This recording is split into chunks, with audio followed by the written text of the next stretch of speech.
भारताच्या लेकींनी जग जिंकलं। तब्बल 5 दशकांनंतर पहिल्यांदाच महिला वनडे विश्वचषकावर भारताचं नाव कोरलं। दक्षिण आफ्रिकेला 52 धावांनी नमवत वुमेन इन ब्ल्यू अजिंक्य। भारताच्या 3 लेकींनी फायनलचा सामना फिरवला। अमनजोतच्या फिल्डिंगमुळे सामन्याला कलाटली, तर शफालीसह दीप्तीची ऑलराऊंडर कामगिरी।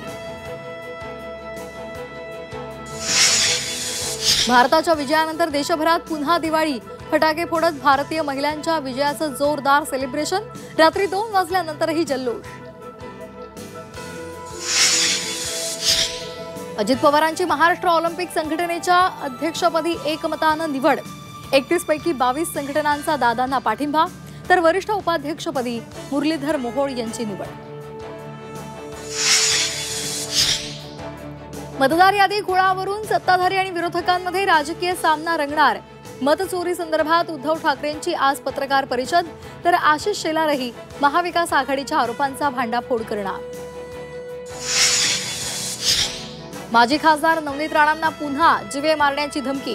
हैदराबादवरून अब्दुल नावाच्या व्यक्तीकडून अपशब्द वापरून पत्राद्वारे धमकी।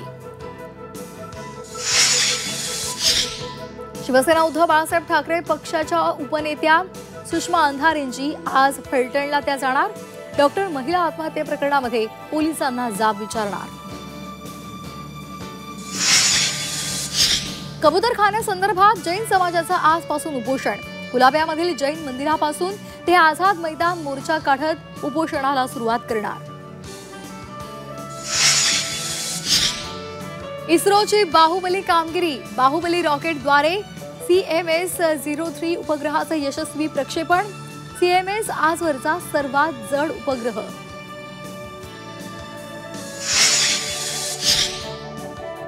राज्यात पावसाचा मुक्काम वाढला। मुंबईसह राज्यभर आठवड्याभरात पावसाचा अंदाज। अरबी समुद्रात कमी दाबाचं क्षेत्र निर्माण झाल्याचा परिणाम।